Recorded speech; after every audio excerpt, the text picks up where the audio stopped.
За сайн байцгаана уу? Мансуудар хэвлэлийн газраас гаргасан Ани Эрно зохиолчийн Ичхүүр эмхтэй байр суурь гээд 3 номын орчуулагчлах болорсон ягчтай өнөөдөр энэ 3 номын талаар ярилцсан.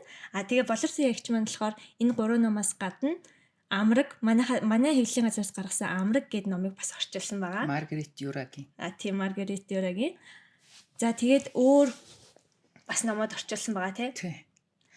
Швейцар Унгарийн зохиолч Агото Кристоф гэдэг юм бас эмэгтэй зохиолчийн амьд сэрүүндээ бичижсэн хүүрнэл 5 зохиолыг нь тавууланг нь бас орчуулсан.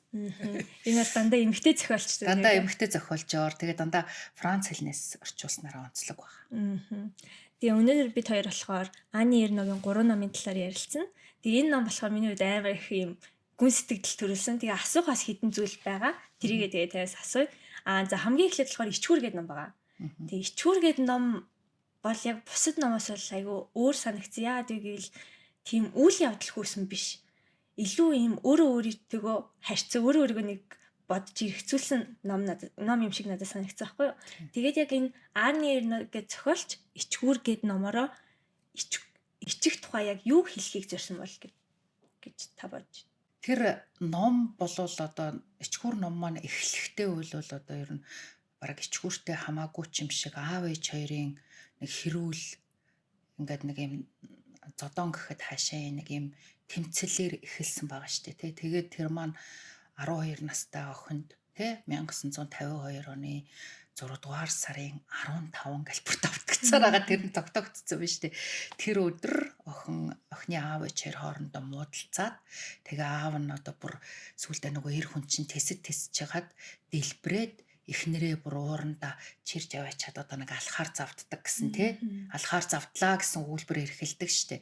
Тэгээ энэ үйл явдлаас үүдээд тэр одоо охины сэтгэл зүйд маш тийм хүнд гэдэг юм уу ер нь бараг ингээ амьдралыг нь хоёр хуваасан үйл явдал болчихж байгаа байхгүй 12 наснаас өмнө 12 наснаас хойших гэд энэ хүртэл охин болвол ер нь бол одоо ингээд юм жаргалтай айхтар санаа зовох, ичих, тийм сүрэг мэдрэмж орчноосоо, сургуулиасаа баг авдаг байсан бол эннээс үүдээс охин гинтхэн тэгээ бас эн чинь яг одоо нөгөө үйл явдлаасаа илүү гадна нөгөө хүүхэд маань өсвөр насндаа очоод шилжилтийн нас эхэлж байгаа шүү дээ тий. Тэгээд гинтхэн нөгөө нэг аз жаргалгүй аав ээжээсээ ичдэг өөрийнхөө одоо гэр бүлийн одоо нийгэмд эзлэх байр сууриас тэр чинь нөгөө үнэтэй ер нь харьцангуй үнэтэй хувийн юм католик сургуульд явдаг гэтэл сургууль дээр нь ингээд арай чинээлэг нөгөө дунд давхаргийнхны хүүхдүүд ядуу тариачин ч гэдэг юм уу юм ажилчны одоо хар ажилчны хүүхэд эдэргээд хар ажилчин гэдэг би хэлээгүй шүү тэр номон дээр тэгж хэлээд байгаа. Ийм гэдэг ингээд нийгмийн зэрэг зэндаа хэрхэн ялгараад тэгээд трийгээ яг нөгөө нэг өсвөр насны хүүхд чинь мэдэрдэг юм байна л да тий. Тэгээд ингээд нэг хүүшээ би чинь бусдаас зэндаагаараа өөр юм байна, дор юм байна. Ээж маань тийм юм байна, аав маань ийм юм байна. Ээжийнхээ энэ зан авираас ичж байна, аавынхаа аннаас ичж байна гэдэг нэг тийм өөрийгөө ингээд нөгөө томоор нийгмийн байр суурин донд бусад хүүхдтэй харьцуулаад хараад ингээд нэг өөрийгөө дор мэдрээд ч гэдэг юм уу өөрөөр мэдрээд юу нэг таагүй мэдрэмж төрхөрөл тэр чинь дорд болчих шүү дээ тий. Эсвэл тэрнтэй чинь би чинь бусдаас илүү юм байна, лаг юм байна гэсэн мэдрэмж хүн төржүүлнэ шүү дээ. Ани Эрногийн хувьд бол өөрийгөө бусдаас өөр гэхдээ тэр нь таагүй, ичмээр, дорд гэдэг тийм мэдрэмж анх төрөөд тэгээд трийгээ ойлгох гээд ингээ яг тэр 1952 оны бараг 1 сарын 1-ээс одоо 12 сарын сүүл хүртэлх тэр хүүхэд насны 12 насныхаа бүхэл бүтэн үйл явдлыг нийгмийн дунд нь гэр дотроо сургууль дээрээ гэд олон талаас нь харьцуулж эргэжүүлсэн юм цаг хугацаагаар аялал гэдэг юм да тийм. Тэгээд тэр үед бол аав ээжийн тэр хэрүүлээс болоод би анх өөрийгөө өөрөөр мэдэж өөрөөсөө аав ээжээсээ одоо өөрийнхөө нийгмийн зэрэг зэнданаас аавынхаа юунаас гэ тэр мэдрэмж төрсөн үе юм байна гэж ойлгоод л ингэж нэг дүгнсэн гэдэг юм уу. Нэг дүгнэлт бол бас байхгүй тий. Зүгээр л яг л тэр зүгээр л гаргаж л тавьсан. Тийм. Яг зохиолчлохоор яг тийм тэрийг маш илэн далангуй ингэ бичдэг. Тэг яг илүүчгүй дутуучгүй яг л байгаагаар нь бичсэн мөртлөө хүний сэтгэлд амар хүрсэн байдаг. Тэг яг тэгж илэн далангуй бичих чадвар ингээ монгол хүмүүст байгаа лөө. Монголчууд ингэж бичиж чадах уу гэж үзэж. Гэхдээ яг одоохондоо бол бичээгүй. Гэхдээ одоо цаг үе дэлхийд даяаршаад юм өөрчлөгдөж байна. Уран зохиол одоо урлаг юу гэдгийг технологи хөгжөөд хүмүүс чинь юм чинь одоо илүү илэн далангуй юу гэдгийг байгаагаараа юм үнэнээрээ байх гэдэг юм айгуу чухал болж ирж штэ тий. Угаасаа одоо ингээл юу гэдгийг Instagram-ын ч юм уу одоо ингээл сошиал медиагаар хэрхэн контент их юм их гэхээр тэр чинь бүгдээрээ үннээрээ authentic бай гэдэг штэ тий. Тэр чинь үннээрээ бай гэсэн үг байхгүй нуухгүй дүр эсгэхгүй хуурамч дүр одоо өөрөө баг айцтай байвал зөрөгтэй дүр үзүүлэхгүй айцтай байвал үнэ би айж ийн би чинь гэдгийг хэл гээд байгаа байхгүй. Тэгэхээр энэ бол ирээдүйн хойчтой одоо манай залуучууд одоо эсвэл бидний үеийнхэн ч байж магадгүй ингээд өмнөр гаргаж ил тавих цаг ирнэ. Гэхдээ яг хувийн хүрээнд те найз нөхдийн гэр бүлийн хүнд бол хүмүүс үнэн байгаад байгаа шүү дээ. Яг ингээд урлагийн бүтээл ч юм уу ялангуяа ингээд ийм дурсамж намтрын чиглэлийн имийг ингээд үннээрээ манай ээж намайг тэгж зодоод тэгтэн би ээжигээ тэгж үзий ядаад бараг ингээсээ тэгээсээ гэж одоо муухай юм бодоод гэд хэлчих юм бол эн чинь яагаад тэхгүй нэхэр нийгмийн нөгөө манай соёл өөр. Манай соёл чинь ээж аавыгаа хүндэл, нутаг орноо хүндэл ингээд ийм ах цахаа хүнддэг. Үннийг хэлчүүл тэр чинь ах цахаа хүндлээгүй, уучлаагүй. Одоо юу гэдэг тийм явдал болно гэд тэр дайралтнаас айгаад үннээрээ байж чадахгүй. Тэрнээс хувь хүрээнд бол үннээрээ байж л ах шүү дээ. Тийм биз дээ. Хоёр бүсгүй нийлээд явах чинь бистэ ээж дуур хүрээд аав маань тэгэхэд юу агаад гэдэг ингэж сэтгэл зүйчдэр очиод ч юм одоо үннээ илгээс өөр арга байхгүй шүү дээ. Тий. Тэгэхээр яг бүтээл дээр бол одоохондоо арай яг. Яг нөгөө уран зохиолын одоо Арман ч юм уу өгүүлэг тууж гэхэд бол би ямар өөрийнхөө тухай бичиж байгаа гэдгийг мэддэхгүй юм чинь тий. Удлаа ингээд зохиолын дүр маягаар би өөрийнхөө тухай бичиж байгаа мөртлөө шал өөр одоо цема адэр гэдэг ингээд зохиол бичих юм бол тэр чинь бас нэг мэддэхгүй учраас яг одоо үннээ бичиж гэвэл тийм уран зохиолын аргаар л бичнэ ах. Яг энэ хүн шиг пад гэдэг эн чинь бол би манай ээж гэх ингэ бичээд байгаа шүү дээ тий. Тэгээ ингээд юу бол энэ ямар амар аавыгаа молдог хүн бэ? Энэ ямар ээжигээ молдог хүн бэ гэж ойлгох. Тий. Харин зохиолч яг ээж аваа тийм хайр найргуу бичиж байгаа ч гэсэн тэд нартай ингээ амар хайртай гэдэг нь бас илэрхийлэгдээд байгаа юм шиг надад санагдсан. Тий, хайртай. Хүн заавал төгс байвал хайрлах албагүй ш. Тэ? Аав ээж чинь алдаатай хувь хүн бид нар ч гэсэндээ хүүхдтэй бас одоо яг ингээд том болчих юм бол одоо 100% хайрлагдаж гин үгүй юу тийм үү одоо хүүхд чинь дандаа биш ч гэсэн одоо ингээл энэ их одоо ингээл олон ингээ хайрын дунд чинь энэ тэнд дург үзэх үгүй ядах ийм юмнууд явж л байгаа шүү дээ тийм наад энэ эмгтэй дээр айгуу гоё ингээд ийм үнэн санагдсан юм нь болохоор эмгтэй дээр тэгдэг шүү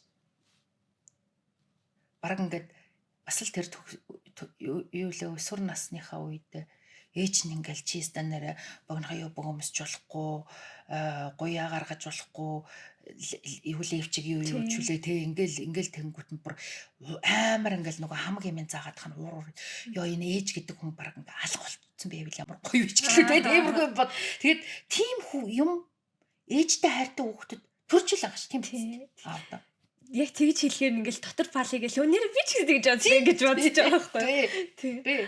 Тийм эмэгтэй дээр болохоор надад санагдсан юм яг номыг уншаад надтай амар өөр санагдсан. Эсвэл Францын хүн би одоо монголчууд л яг ийм л хэцүү амьдралтай ийм нуугдмал байдаг гэж бодсон чи аль Франц ч гэсэн тэр ээж охин хоёрын амьдрал бас амар адилхан байгаа байхгүй. Тэрийг хараад ингээл хүний л амьдрал яг ийм л эд юм байна гэд одоо тэр бол хүн болгоны ил гаргадаг нууцыг ингээ гаргасан чинь нэг тийм ойлголцсон мэдрэмж авсан. Миний хувьд. Хүн гэдэг чи адилхан юм. Хідэн онд амьдарч байгаа. Хизээ амьдарч байгаа, тий? Тэгээ Франц уу, Монгол уу гэдгээс ялгаагүй л байгаа байхгүй тий. Тий. Тэгээд одоо Монсүдэр хэвлэлийн газраас бол яг ийм хүүхэд ахуй насны ном хэвлэлүүд маш их гаргадаг. Тэгээ яг тэднийг ингээд унших тусам яг өөрийгөө ойлгоод хөнгөрөөд чөлөөлж байгаа юм шиг мэдрэмж авдаг гэж надад бол санагддаг. Тий. Нөгөө явуулаа төлөвшлийн зохиолууд гэдэг шүү дээ, тий. Одоо тэр нөгөө тариан талбатах юу л хөх тарианы тэр байна.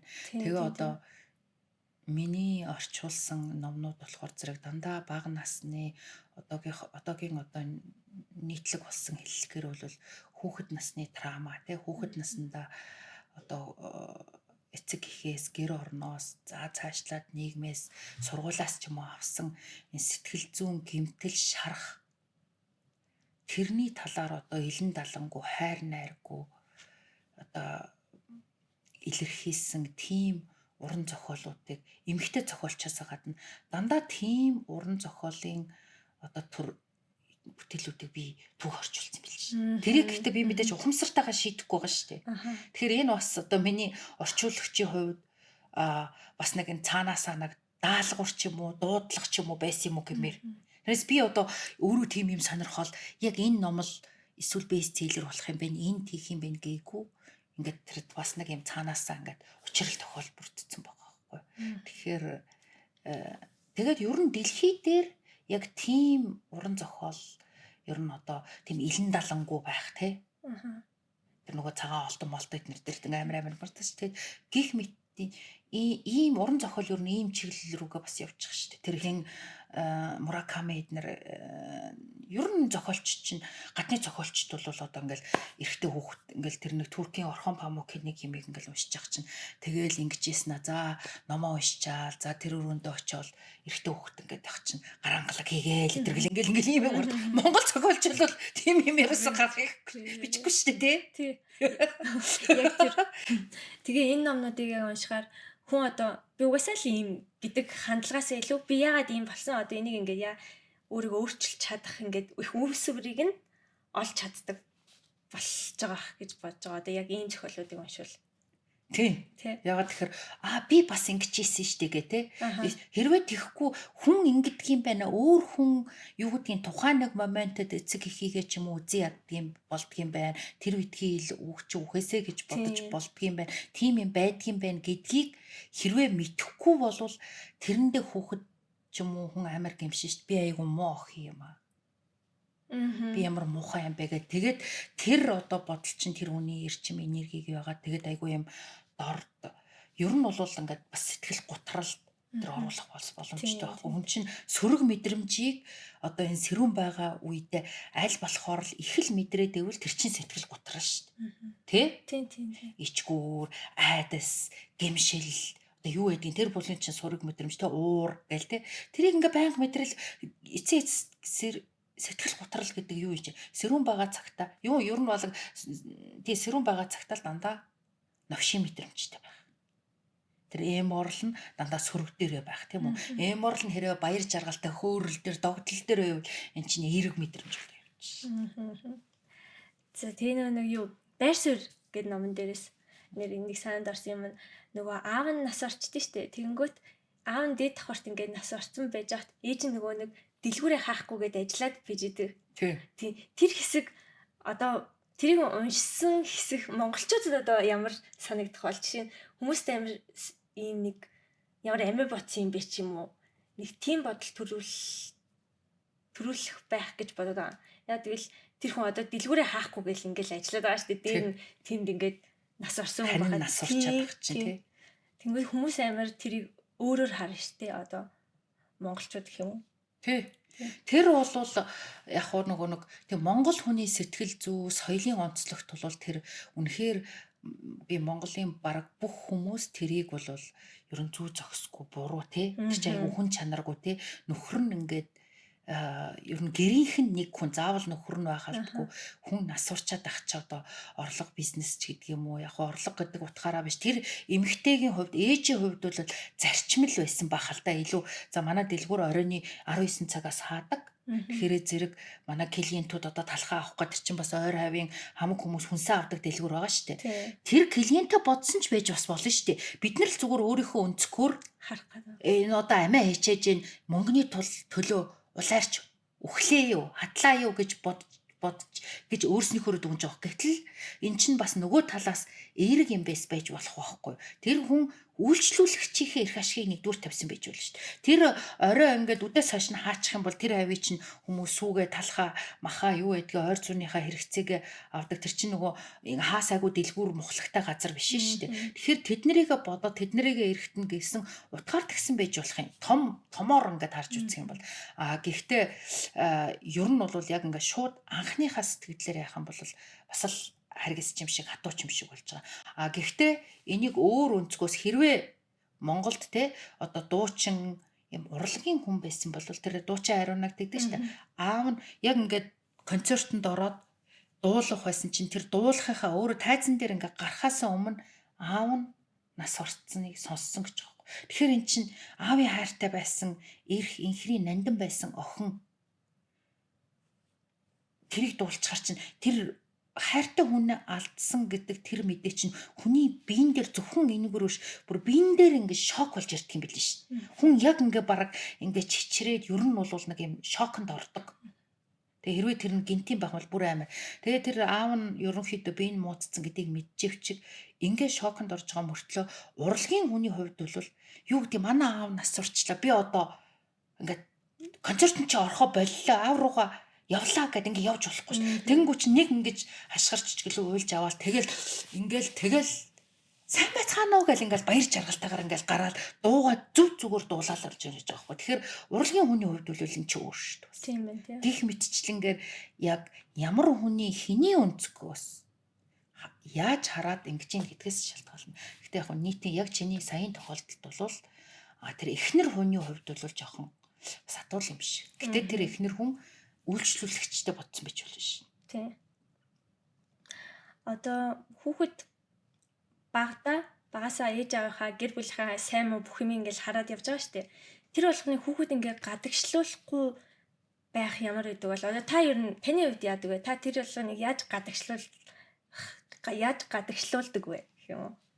Гэхдээ би одоо өөрийнхөө хүүхэд насыг бодгоор чинь ямар юмны гадагшлуулах байх юм бэ? Ягаад тэгэхээр яг ингээ үннээ хэлдэг ч юм уу? Эсвэл нөгөө жоохон хүүхэд чинь бол ялангуяа 6-7-оос өмнө насанд бол ер нь өөрийнхөө юу болоод ингээл аюу сөрөг мэдрэмжт хөрөөд байгааг л мэднэ үү гэхээс биш. Тэрийгээ яг үгээр илэрхийлэх тэр үгийн санч байхгүй. Тэгээд дээрэс нь тэр хүүхэд өөрийгөө илэрхийлэх тэр нөхцөл боломжийг тэрийг нь ээж аав нь дэмждэггүй бол тэр хүүхэд чинь угаасаа айгаад хэлэхгүй ш. Нэг ингээл энэ. Тэгээ одоо энийг бол яг энергийг одоо биеийн юун дээр болохоор зэрэг энэ чинь бол ер нь хоолон хүрдний те одоо энергээр юугаар бол хоолон хүрдний тэгээд цаашлаад ер нь хоолойны ангийн дээрэс нь тэр бамбайн болчирхан олон өвчнүүд чинь тэр хүн өөрийгөө мэдрэмжийг гаргаж илэрхийлээгүйс болоо тийм өвчин ер нь болдгоо шүү дээ олон жил тэгэхээр хүүхэд байхад нь аав ээж нь одоо ингээд загнаад шийтгээд юун дэмий юм солиороод байгаа дугаа ичи чиний мэддэг юм гэж хаашаа арсан байдгийг ч гэдэг юм уу те ингээд загнаад ахаар чи хүүхэд сүулдэ мэдрэмжээ илэрхийлэхгүй бүр жоохно нь бол мэдрэмжээ ойлгохгүй сөргөл байх юм бол тэр хүүхд чи уйлж байгаа юм аваа чи шидэж байгаа те одоо ингээл тэрийг унж ингэж байгаа тэгэхээр тэрийг чинь бол тэрийг чинь шүүтгэл чи зүгээрээ гэл ингээл ерөөсө тэр хүүхдийг яагаад байгааг эцэг гэх нь өөрийгөө ойлгох боломж ч олохгүй тэгээд арай нэг илэрхийлдэг болсноос харна дуугаа нөрчиж байгаа. Тэгээ энэ юм чинь сүулдэ яваад өөрснөө нийгмийн харилцаанд өөрснөө гэр бүл үүсгээд ингээ найз нөхөд харилцаанд орохороо тэрийгэ илэрхийлдэхгүй хүн болгочдөг. Тэгээ энэ ингээ олон жил ингээ дарагддаг юм хэлмээр байвчиг хэлж чадахгүй ингээд мэдрэмжээ дараад яваад ахаар чинь тэр чинь биен дээр харамсалтай өвчин болдог.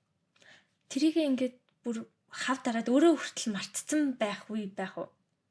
Одоо тэр хэцүү үйл явдал ингээд одоо хэцүү санагдаад байгаа шүү дээ.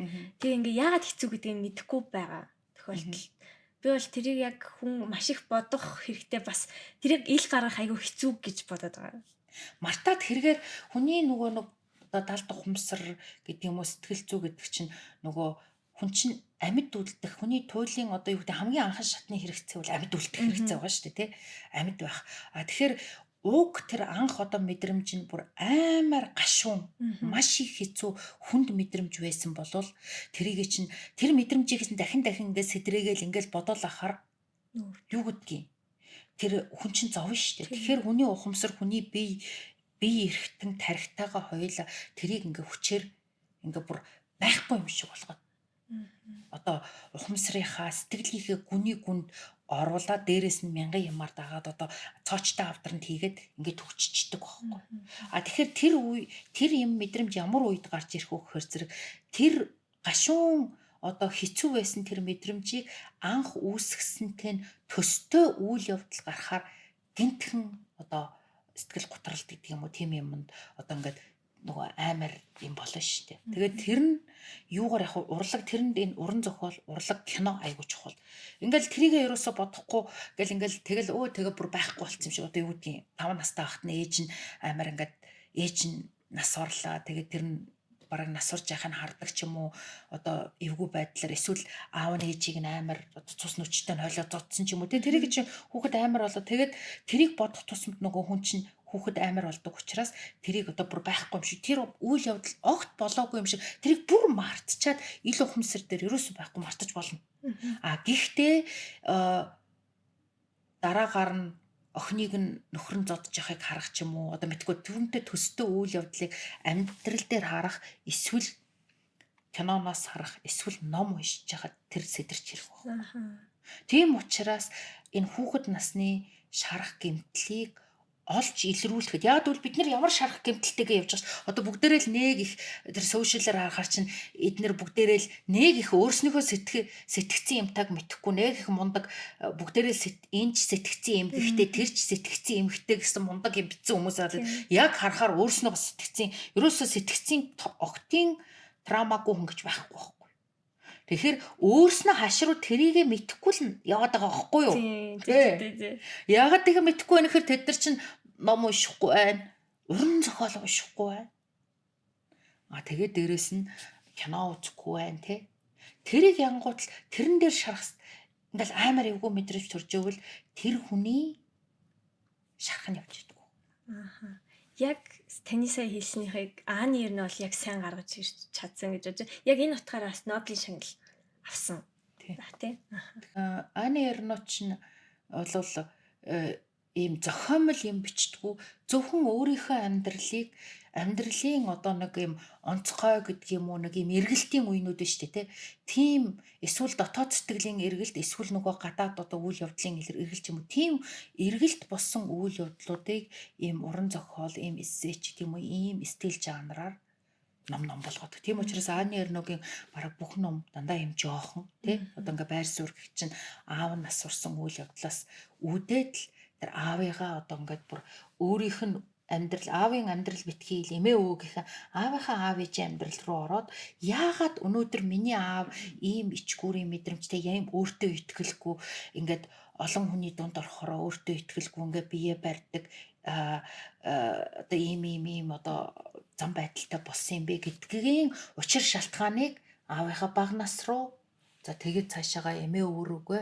ороод ингээд аавынхаа ойлгоод хүлэн зөвшөөрөөд эргээд аавтайгаа эвлэрэх ийм юм руу орж штэ тий. Яг тэрэн шиг одоо ингээл юу гэдгийг нөхрөөсөө салсан тухайга фам классе гэдэг одоо юу гэдгийг хөлдүү гэдэг юм уу хөрцөн эмэгтэй гэдэг ном бичсэн байгаа юм.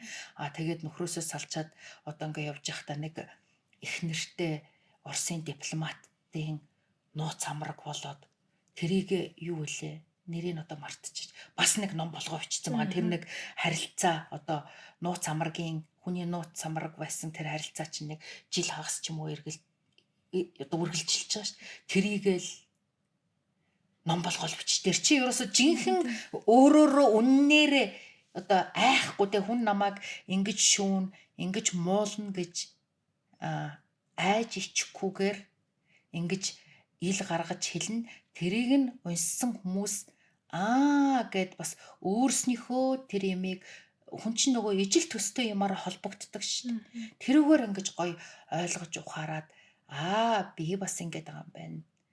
Ийм юм бас байж болох юм байна. Хүн ер нь ингэдэг юм байна гэсэн тийм ойлголт ухаарлыг авч байгаа байхгүй юу? Одоо ястаа нөгөө илэн далангуу үнэнээрээ байхыг чинь одоо баг оргил нь анны ер нь болоод байна шүү. Ааха. Тэ? Тийм биш шүү. Мундаг. Ээжигээ ч гэсэндээ амар өчөж байгаа сте тэ. Ээж нь яагаад ийгээд гэл тэ. Эмэгтэйг уншсны дараа яа ч юм нэг тийм сэтгэл тайвширсан мэдрэмж төрөөд эсвэл мөртлөө уйлмар санагдаад яг тийм мэдрэмж төр яагаад юм бол гэж бодсон чинь нэг тийм ээж хүн болгоо нэг тийм адилхан байсан. Яг манай одоо ээжтэй ч юм уу тэр зан ашин зарим арай адилхан тэгсэн мөртлөө бас хайрламар мэдрэмж амар төрсөн. Яг хамгийн сүүлд уншиж тооссны дараа. Надаа эмэгтэй бол үнэхээр таалагдсан. Яг ийм төрлийн зохиолыг бол анх удаа уншсан гэж хэлээ. Тийм бэ. Эмэгтэй чинь бол өөрхийн нөгөө ээжигээ одоо бараг мэдхээс нь бас л яг нөгөө байр суурьтай адилхан ээжийнхээ аав ээжийг бичээ тэ. Тийм. Тэгээд нөгөө ээжийнх нь ах дүү нар гэж нэг олон баахан шааргалцсан олон нөхдүүд байгаа ш. Тэд нэрийгээ бичээ. Тэгээ миний ээж бол маш амбицтай. Одоо зоригтой тийм юм боош. Тийм амбицтай бас учраас тэр хүн чинь тэр дэлгүр мэлгүүрээ бас онгоолгоод байна шүү дээ. Тэр хүн бол би бол одоо үйлдвэрийн ажилчин болохгүй. Би охиноо хүүхдээ бол өндөр боловсралтай болгоно. Тэргээл бүр яг ингээд зорцсон. Ер нь бол ээж аавыг чирчгүүгээд байгаа шүү дээ. Тийм. Доминант эмэгтэй байхгүй юу? Ээж аавыг чирчгүүгээд тэгээд аав бол баг одоо ингээд эхнэрийн хөлд баг үргэлдэх шахсан мөртлөө тэгээд тэр нь за яах вэ гэд ингээд үлдээгээд тэгээд ингээд юу аацсан. Тэгээд нөгөө хитрхи их нөгөө юм шаарддаг, хитрхи их одоо юу гэдэг юм бас нөгөө талаар юм хүчлэх гэж оролддог учраас тэрэнд нь охин нөхөр хоёр стрессцдэг. Тэгээ эр хүн болохоор өөрхий төвчж жагаад тий нэг удаад тэгээд бүр төвчихгүй тэр чинь бүр яг ингээ ухаан алдсан байгаа байхгүй. Тэгээ бараг яг хүн алах гэж идэг шүү дээ тий. Тэгэнгүүт нөгөө охин болохоор жоохон хүүхэд болохоор зэрэг энэ яг миний ээжийг яг ингээ алах гэж шүү дээ. Тэгээ аавынхаа бүр шаал өөр дүр төрхийг хараад шоконд ороод бүр ингээ айцсан байгаа байхгүй тий. Тийм. Тэгээ энэ ичгүүр маань айгуу гоё юм уучлаарай. Энэ ягаан юм гоё хавцтай тий. Тий. Тэгээ энэ ичгүүр гэдэг нэр энэ охины зураг тэгээд дээрэс нь ягаан магаан хавцнаас нь болоо ч юм айгүйх залуучууд намайг тэр нөгөө номын баяраар сквадрын талбай дээр ингээд сууж ахаар чинь ингээл хараал алийг авах уу гэл тэгээд би болохоор зэрэг тэдний чинь нөгөө уншигчийн хувьд гадралж байгаа шүү дээ. Энэ бол намайг орчуулахад ч айгүй хэцүүгээс гадна айгүй залхмаар байсан. Яг бол чи тэр католик сургууль мургуулын орчныг одоо орчуулж бичнэ гэдэг чинь бүр үнэн залхуутай хоёрдугаарт хэцүү те нөгөө католик шашны олон юмыг ойлгох мэдэх хэрэгтэй болно. Тэгээд би алийг авах вэ гэл ингээл охтууд ирээл ингээл тэгэхээр би тэднэрт уншихад амрын одоо тэгээд илүү эхлэл нэг анхан шатны эн чи бэлтгэл анги шүү дээ. Ааныг орсноо уншиж ингэж ойлгоход эмэгтэйг аваа гэд хилээд зөвлөөд ах чинь л ичгүүрийг аваад явах юм аа. Тэгэл одоо яана одоо нэ ичгүүрийг уншаад яг залхуун хүрнэдээ. Залхандаа айгуулвал дуусгах чадахгүй бах та гэж бодоод л энэ хүмүүс чинь ингээ хавцсанд нэрэнд хууртаад байгаа. Дунд нь нэлийн залхсан байхгүй юу? Яг юу болоод энэ яагаад ингэ тэгээ хэсэг ингээд засварлаж байгаа л байлж байгаа л ер нь нэг ингээд өөрийг харсан чинь нэг тийм үйл явдал хөөж уншдаг болсон юм шиг санагдсан номын. Тэгсэн чинь энэ ном бол яг үйл явдал хөөх биш өөрөө өөрийгөө тойлдох өөрийгөө илүү олж мэдэх харах тэндээс тийм мэдрэмжээр хараад уншсан чинь айгүй хурд уншигдсан надад. Тэглэх байл. Нэг сонин байгаа хгүй. Одоо жишээл би юу гэдгийг 12 настай үеийнхээ түүхийг ингээд бичи. Ааны орногоос юм сурж байгаа хгүй. Хэрвээ би одоо ингээд юу гэдэг баримтаж чиглэлийн юм уран зохиолын стилээр бичсэн баримт чиглэл би 12 настай болор тяа гэд ингээд бичихэр чинь 1983 он болж байгаа. 1983 онд би одоо юу гэдэг Монгол улсын тэр нэг сумын сургууль сурч байна тий.